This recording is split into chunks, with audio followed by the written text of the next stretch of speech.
எல்லோரும் எப்படி இருக்கீங்க? இன்றைக்கி வந்து மார்னிங் டிஃபனுக்கு வந்து மில்லட் இட்லி தான் நான் வந்து சுட போகிறேன்.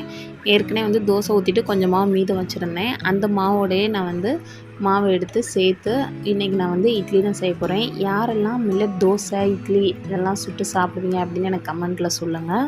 அதாவது இப்போ இருக்க காலத்துக்கு கண்டிப்பாக வாரத்தில் 2 நாளாவது மில்லட் வந்து யூஸ் பண்ணுங்கள். அந்த மாதிரி யூஸ் பண்ணும்போது நம்ம உடம்பு வந்து கொஞ்சமாவது பெட்டராக இருக்கிற மாதிரி ஃபீல் பண்ணுவோம். ஸோ அதுக்காகத்தான் நானும் பசங்களுக்கும் சரி எனக்கும் சரி மில்லட் இட்லி வந்து நான் ரெடி பண்ணியிருக்கேன். இது வந்து டேஸ்ட் வைஸ் பார்த்திங்கன்னா உண்மையிலே நல்லா தான் இருக்கும்.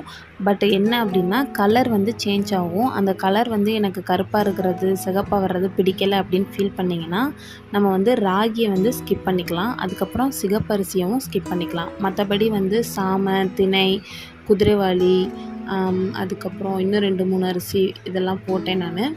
இந்த மாதிரி ஒயிட் கலரில் இருக்கதா போட்டோம் அப்படின்னா நம்மளுக்கு மாவும் வந்து நார்மலாக நம்மளுக்கு இட்லி மாவு எப்படி இருக்குமோ அந்த பக்குவத்துக்கு தான் இருக்கும். நான் ஆனால் ராகியும் சிகப்பரிசியும் சேர்ப்பேன். இன்றைக்கி என்கிட்ட இல்லாதனால இந்த மாதிரி போட்டேன். ஸோ ஒயிட் கலரில் வந்தது உங்களுக்கு பார்க்குறதுக்கு வந்து நார்மல் இட்லி மாதிரி தான் தெரியும். ஸோ நீங்கள் உங்களுக்கு பிடிக்கலை அப்படின்னா இந்த மாதிரியும் சுடுங்க. மற்றபடி நீங்கள் ராகி சிகப்பரிசி சேர்த்திங்கன்னா கூட கொஞ்சமே நம்மளுக்கு வந்து சத்து கிடைக்கும். ஸோ உங்களுக்கு எது பிடிக்குமோ அந்த இதை நீங்கள் ட்ரை பண்ணுங்கள். இதுக்கு சைடிஷ் பார்த்தீங்க அப்படின்னா நம்ம எப்பவும் போல் சாம்பார், தக்காளி சட்னி, தேங்காய் சட்னி, புதினா சட்னி என்ன சட்னி வேணாலும் வச்சு நம்ம சாப்பிடலாம். எல்லாமே டேஸ்ட்டாக தான் இருக்கும். ஸோ அதனால் அதுவும் ஒன்றும் பிரச்சனை கிடையாது. இன்றைக்கி நான் வந்து தக்காளி சட்னியும் தேங்காய் சட்னியும் தான் பண்ணேன். புதினா மல்லி எல்லாமே போட்டு அதெல்லாம் வதக்கி வச்சதுக்கப்புறமா சைட்லேயே நான் வந்து தேங்காய் சட்னிக்கு ரெடி பண்ணிட்டேன். ஸோ இந்த மாதிரி நம்ம வந்து டைம் வந்து கொஞ்சம் சேவ் பண்ணணும். நம்ம இட்லி வேகிற வரைக்கும் உட்காந்துருந்துட்டு அதுக்கப்புறமா வந்து சட்னி ப்ரிப்பேர் பண்ணோம் அப்படின்னா டைம் வந்து வேஸ்ட் ஆகும். ஸோ இட்லி ஊற்றி வச்ச உடனே நம்ம வந்து சட்னி ரெடி பண்ண ஆரம்பிச்சிடணும். இந்த மாதிரி பண்ணும்போது நம்ம கிச்சனில் ரொம்ப நேரம் நிற்க வேண்டிய தேவையில்லை. அதுக்கப்புறம் இப்போ வந்து கிளைமேட் வந்து மாறிக்கிட்டு இருக்குது. வெயிலேருந்து இப்போ மழை பெய்ய ஆரம்பிச்சிச்சு. ஸோ எல்லாருமே கிச்சனில் காலுக்கு மேட்டு போட்டுக்கோங்க. ஏன்னா நம்மளுக்கு வந்து கால் வலி வந்து வராமல் இருக்கும். ஃபஸ்ட்டெல்லாம் எல்லா வீடுகள்லேயும் வந்து சிமெண்ட் தளம் தான் இருந்துச்சு. பட் இப்போ வந்து டைல்ஸு, கிரானைட்டு, மார்பிள் இந்த மாதிரி நிறைய போடுறனால இது வந்து கால் வலி வருது. ஸோ நம்ம மேட்டு போட்டுக்கிட்டோம் அப்படின்னா நம்மளுக்கு ரொம்பவே ஹெல்ப்ஃபுல்லாக இருக்கும். ஸோ அதனால் கண்டிப்பாக மேட்டு போட்டு கிச்சனில் நில்லுங்க. அதே மாதிரி நான் வந்து சட்னி தாளிக்கும் போது என்ன பண்ணுவேன்னா ஒவ்வொன்றும் தனித்தனியாலாம் தாளிக்க மாட்டேன். இந்த மாதிரி 2 சட்னி வைக்கும்போது ஒரே தாளிப்பாக ரெடி பண்ணி 2க்கும் சேர்த்து ஊற்றிடுவேன். இதனாலே நம்மளுக்கு டைமும் சேவ் ஆகும். அது போக பாத்திரம் கழுவுற வேலையும் மிச்சமாகும்.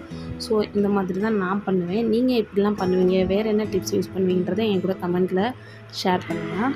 மில்லட் தோசை இட்லிக்கு வந்து மாவு வந்து நம்ம தோசை ஊற்றுறோம் அப்படின்னா மிக்ஸி ஜார்லேயே நம்ம வந்து அரைச்சிக்கலாம். ஏன்னா அதுக்காக நம்ம கஷ்டப்பட்டு கிரைண்டரை எடுத்து கழுவி தொடச்சி க்ளீன் பண்ணுறது பெரிய ஒரு ப்ராசஸ்ஸு. ஸோ அதனால் நம்ம தோசை ஊற்றுறதா இருந்தால் நீங்கள் மிக்ஸிலே அரைங்க. அப்படி இல்லை இட்லி தான் ஊற்றணும் அப்படின்னா நம்ம கிரைண்டரில் ஆட்டுறது பெட்டராக இருக்கும். ஏன் அப்படின்னா நம்மளுக்கு இட்லி வந்து சாஃப்டாக கிடைக்கணும். உளுந்து வந்து கொஞ்சம் நல்லா பொங்கி ஆட்டுறதுக்காக நம்ம கிரைண்டரில் ஆட்டும் போது நம்மளுக்கு சூப்பராக கிடைக்கும். ஸோ அதனால தான் நீங்கள் வந்து இட்லியாக சாப்பிட்றது ரொம்பவே நல்லது. ஒரு தடவை நீங்கள் ட்ரை பண்ணி பாருங்கள். மிக்ஸி ஜாரில் போட்டு உங்களுக்கு நல்லா வந்துச்சு அப்படின்னா மிக்ஸி ஜாரே யூஸ் பண்ணுங்கள். இந்த மாதிரி சிறுதானிய தோசை இட்லிலாம் வந்து குழந்தைங்களுக்கு கொடுத்து பழகுங்க இப்போ இருந்தே. அப்போனா தான் அவங்களுக்கு வந்து ஃப்யூச்சரில் கொஞ்சமாவது பிரச்சனை வந்து கம்மியாக இருக்கும். ஏன் அப்படின்னா இப்போல்லாம் குழந்தைங்க வந்து 10 வயசு 11 வயசுலேயே வந்து ஏஜ் அட்டன் பண்ணிடுறாங்க. அதெல்லாம் கேட்கும்போது ரொம்பவே நம்மளுக்கு சங்கட்டமாக இருக்குது. ஏன்னா நம்மளும் ஒரு பொண்ணு தான். நம்ம எவ்வளோ வேதனை நம்ம அனுபவிக்கிறோம் அப்படின்றது நமக்கு தான் தெரியும். ஸோ நம்ம பசங்க அந்த மாதிரி வேதனையெல்லாம் அனுபவிக்கக்கூடாது. 11 வயசில் ஏஜ் அட்டன் பண்ணால் அவங்க எத்தனை வருஷம் அந்த பெயினை ஃபுல்லும் தாங்கிக்கிட்டே இருப்பாங்க சொல்லுங்கள். அதனால் நம்ம வந்து இந்த மாதிரி சின்ன சின்ன மாற்றங்கள்லாம் நம்ம பண்ணும்போது நம்ம குழந்தைங்க வந்து ரொம்பவே ஆரோக்கியமாக இருப்பாங்க. ஸோ அதனால் கண்டிப்பாக நீங்களும் வந்து இந்த மாதிரி சின்ன சின்ன மாற்றங்கள் வந்து பண்ணுங்கள். என்னடா அட்வைஸ் பண்ணுறேனே நினைக்காதீங்க. நான் வந்து என் பசங்க மேலே காட்டுற அக்கறையை தான் உங்களோட ஷேர் பண்ணுறேன். ஸோ கண்டிப்பாக இதை வந்து அட்வைஸாக எடுத்துக்காதீங்க. நான் என் பொண்ணுங்களுக்கு வந்து சிக்கன்லேருந்து அது போக சாக்லேட்டாக இருக்கட்டும், ஜங்க் ஃபுட்டாக இருக்கட்டும், அந்த மாதிரி ஐட்டம்லாம் நான் எதுவுமே வாங்கி தர மாட்டேன். நாங்கள் ஹோட்டலே போய் சாப்பிட்டோம் அப்படின்னாலும் வந்து இட்லி சாப்பிடுவோம். அப்புறம் மீல்ஸ் மீல்ஸு சாப்பிடுவோம். என்னைக்காச்சும் ரொம்ப ரேராக தான் பிரியாணியை சாப்பிடுவோம். அப்படி இல்லை அப்படின்னா நம்ம வந்து வீட்டிலே செஞ்சு சாப்பிட்டுக்கலாம் அப்படின்ட்டு வீட்டில் தான் வந்து செஞ்சு சாப்பிடுவோம். ஸோ அதனால தான் நான் வந்து ஷேர் பண்ணேன். நீங்கள் எதுவும் தப்பாக நினச்சிக்கிறாதீங்க.